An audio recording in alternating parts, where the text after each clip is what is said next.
imperfect column, as I share with you on the screen here now, is section 1.9 of the notes that I upload on the e-learning. This is whole book. It is on chapter 1, section 1.9, behavior of imperfect column. So there are some descriptions here, so I hope you will go through this and why we need to go to imperfect column. And imperfect columns that we are going to look at, we are going to consider two types of imperfections. Right? The first one is where it is not perfectly straight, right from the beginning is already bent. Okay, it's already bent. So now what we are going to go through is, as given here, we are going to go through the deriving the equations, and finally we get one set of equations that we can use to represent the behavior of the column, which is imperfect. And the imperfection comes from the fact that it is initially bent. Okay? Then we are going to go through another type of imperfections, which is the column has eccentricity.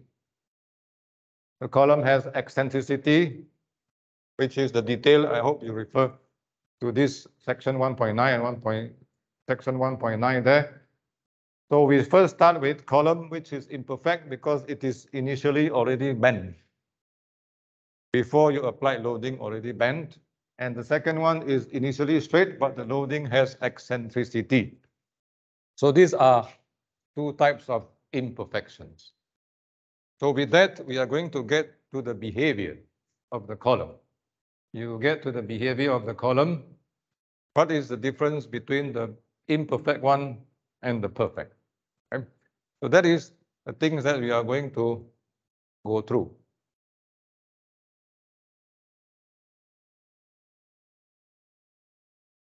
Now, the detailed one, I will go to the detailed one with you again to guide you through how we come to the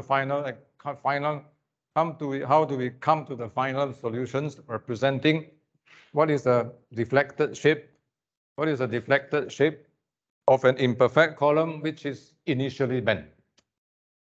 So here I take from the books again the example of the column which is already initially bent. Okay. So here, this is the original shape. The original shape you can see, which is given by this dotted line. And after, this is before you apply loading. After you apply loading, then it will further bend. So this is the deflected shape. And how much is deflect from the original shape is given by y. And the original shape is given by y subscript 0. So this exists right from the beginning. So when you apply load further, you can imagine already bend, you apply load further, it will bend. It will bend further. This is a solid line. So we have our x-axis, our y-axis. So as usual, what we do is we want to get these equations. We want to get to these equations. Now, the shape here, we don't know. The shape in general, what kind of imperfections? It can have many kind of imperfections. So what is the shape of these imperfections, the dotted line? In general, we don't know. Okay, but there are many research work done. They measure the imperfections. They measure the imperfections, and you can come up with some information about how to represent the imperfections. But here, in order for us to understand the behavior of the imperfect column which is initially bent, we make assumption that the shape of this original shape is given by this sine curve. It's given by the sine curve, which is y subscript 0. This shape here is in the form of sine curve. But this is not necessarily the true imperfections. But by using this, we can get a good understanding about the effect of imperfections. So this imperfection here is in the form of sine curve, and there is an a value here. So a value, if you substitute x is equal to L over 2 in these equations, then you get y0 is equal to A. So A means what is the amplitude? How much is this, the deflections of this original shape at the mid height here? That is A. So A gives us some indication of imperfections. If A is small, means this is very straight. If A is large, means this is right from the beginning already bent a lot. Okay, but the shape we assume as sine. But A we don't know. A will depend on the actual measurements. Okay. So with that, y0 A sine pi x. After that, I point out to you where you can get the detailed derivations. We come up to these equations. So these equations is derived from this shape here.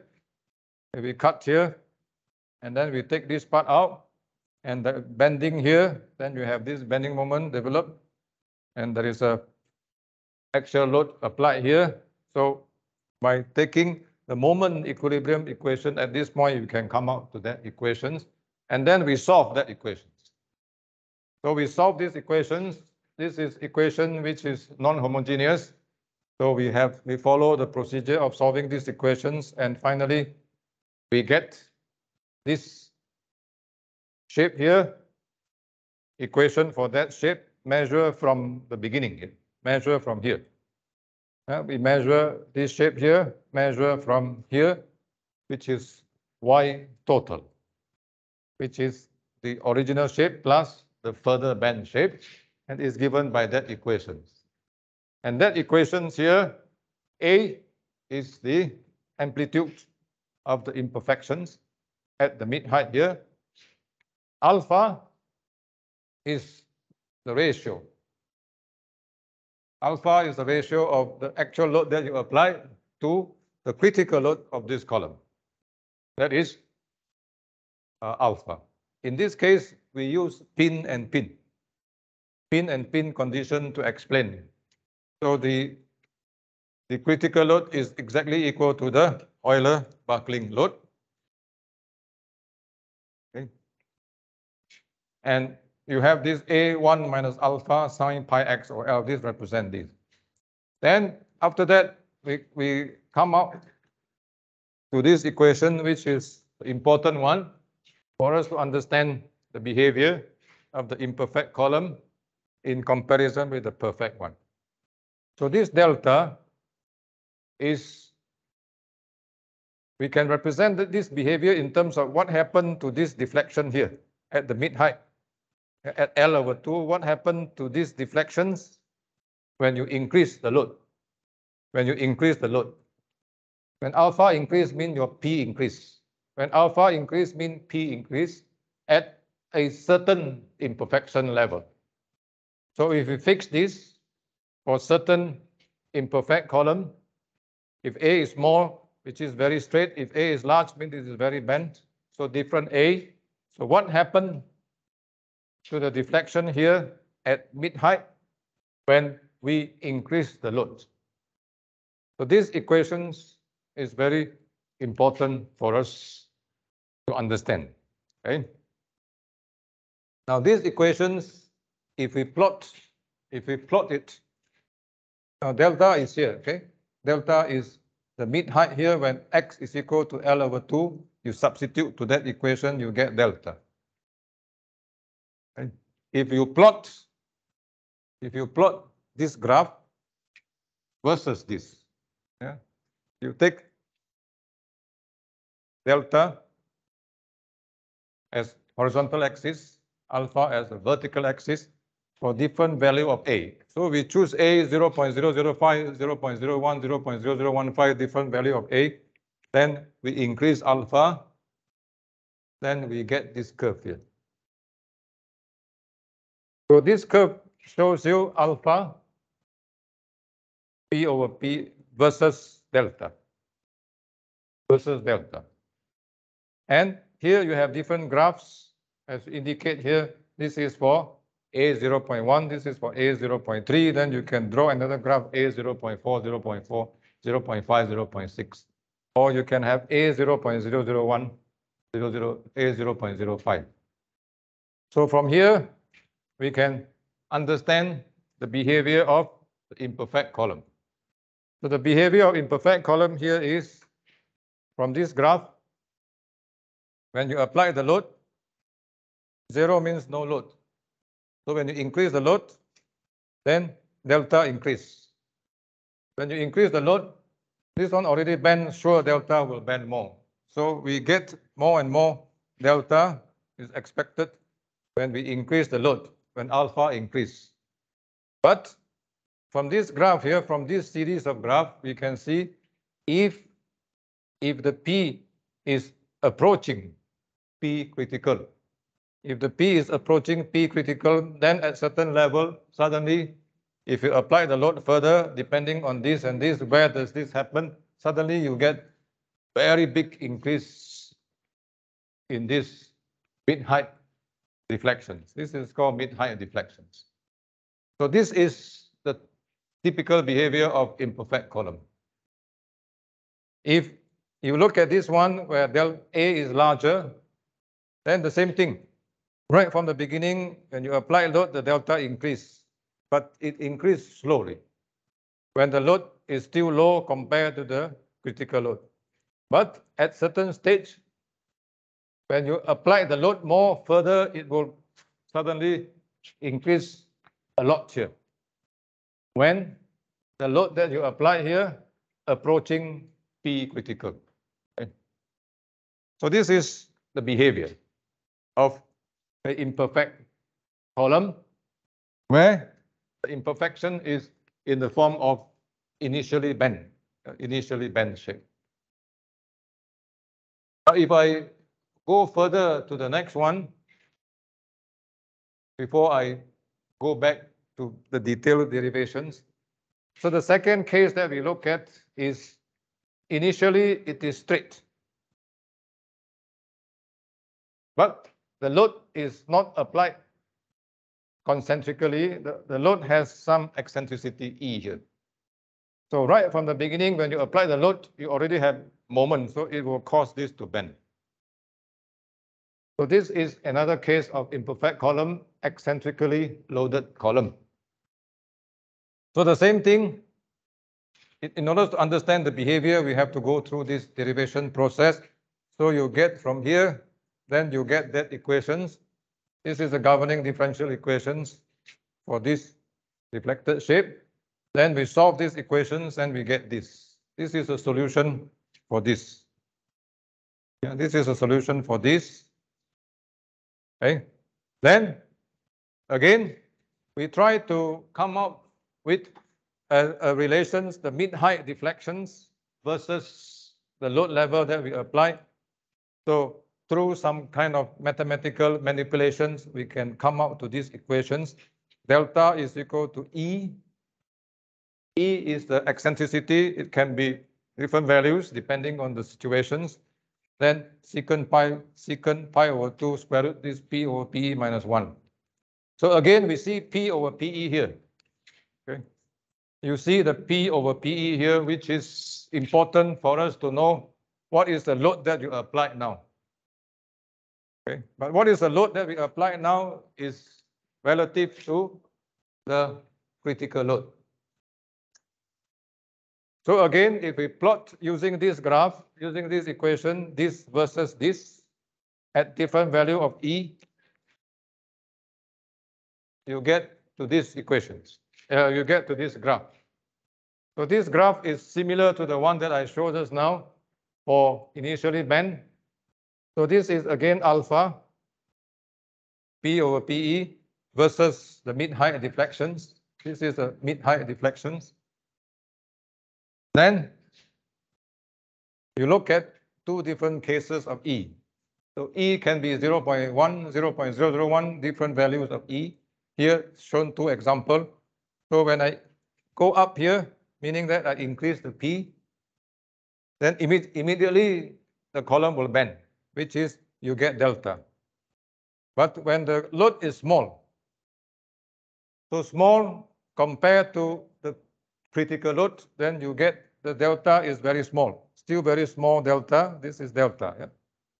Very small delta, but as you increase the load further, when the load is approaching the P critical load, then you suddenly get the deflection increase a lot. Okay, suddenly increase a lot. So that shows that it is already approaching the critical load. So where does this happen depending on how much the eccentricity is? Okay. So for behavior of imperfect column, these two graph is important. This two graph is important, this graph and also this graph here. Because if we do experiment in the lab, then this most likely is a graph. If we apply loading here on the column, then we measure this. Apply loading, we measure this. Apply loading, we measure this. If we plot a graph, you will get this kind of graph.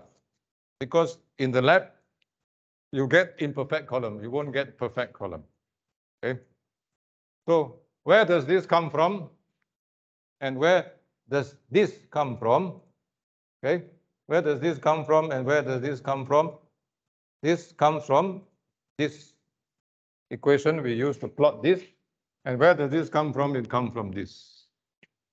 The same thing with eccentricity.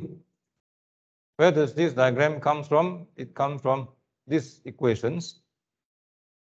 And where does this come from? It comes from this, which is we derive from here for this column. Okay. So now this is the summary of imperfect column behavior. Okay.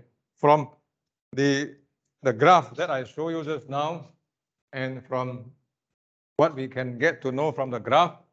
So this is the summary of imperfect column behavior. Okay. So from the graph just now, again, we see that imperfect column, the load that you apply can never exceed P Euler. The maximum you can go very close here, but you can never exceed here. P over P Euler for imperfect column or P over P critical here cannot be more than 1.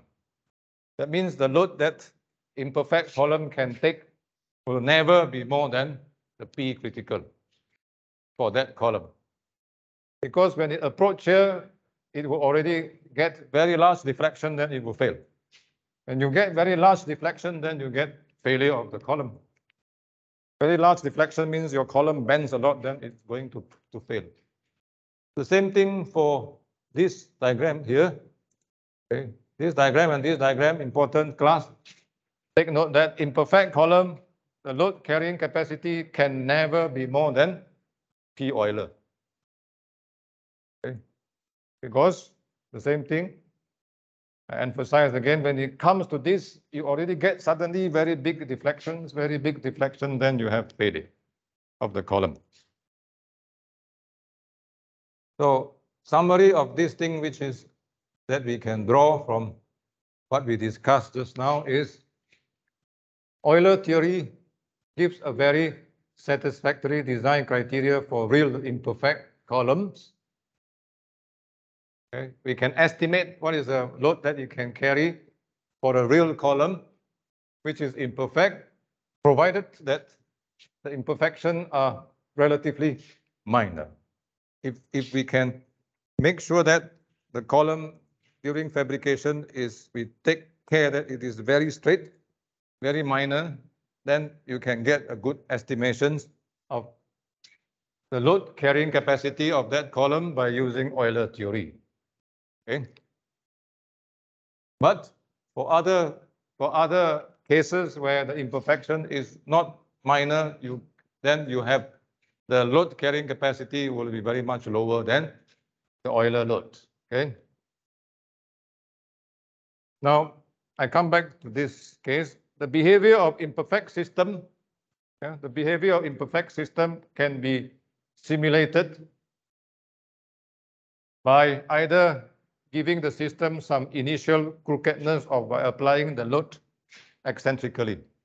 So the meaning of this is, if you look at this graph, this starts from 0. Yeah?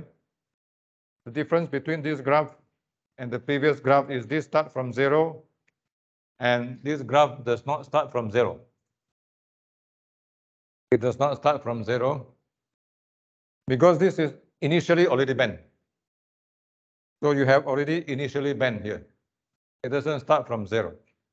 But the shape of this, what happened at different level of imperfection, what happened to this curve is similar.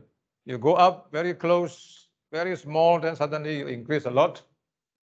Yeah, you go up very small, suddenly increase a lot. These two graphs shows the same trend. They start from 0 only, but when you go up, suddenly at a certain level, it increase a lot. Then this go up again at different eccentricity. It go up again very small in the beginning, but when the P increases, then you get suddenly it increase a lot. So the trend of this is similar. Okay. So what we can get from here is that if you want to simulate, if you want to simulate the behavior of imperfect system, we can do that by disturbing the system. You disturb the system by giving the system some initial imperfections or by applying some load with eccentricity. So this is a meaning that I'll explain further what do you mean by simulating the imperfect system. And the other thing which is important that we can derive from what we have discussed just now is you can have another criteria. One of the criteria for us to determine critical load is neutral equilibrium. Neutral equilibrium.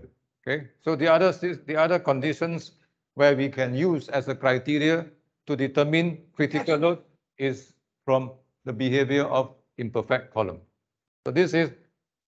So how do we know that we can determine P critical is from the behavior of imperfect column? This is another criteria for critical load. So they said the conditions where the deformation of a slightly imperfect system, only slightly, increases without bounds can be used as a criteria. This is the second criteria. The first one is neutral equilibrium for the determination of critical load of a perfect column. So you use the imperfect column behavior of imperfect column, which is only slightly, to use that to estimate the critical load. This is another criteria. The first criteria that we have learned so far is criteria using neutral equilibrium. This is using the behavior of slightly imperfect system. When you increase the load at certain load level, the imperfect system suddenly increase, the deflection suddenly increase a lot. So that is a level we set as P critical. So this gives us another criteria. So the meaning of this is, let me go back to this here. Now, you want to determine what is the P critical of a column imperfect. So for imperfect, we can see that this is the behavior. So from this graph, we can determine maybe somewhere here when suddenly the deflection increases a lot. So we set this as the P critical. But it is for slightly imperfect. So the imperfection must be small. So we can get a graph which is very closely follow this, but then go up. Then certain level, when P approaching, then it will suddenly increase. So we can set that as approximation of the P critical. So this is what we mean by the criteria for P critical. So we have now two criteria. The first one is neutral equilibrium. The second one is the behavior of imperfect system slightly when the deflection increases without bound, increases a lot. So we set that as the estimation of P critical. So that is the meaning of this statement here. So that is what is important for us to know about imperfect system. Okay? Now, we pause here.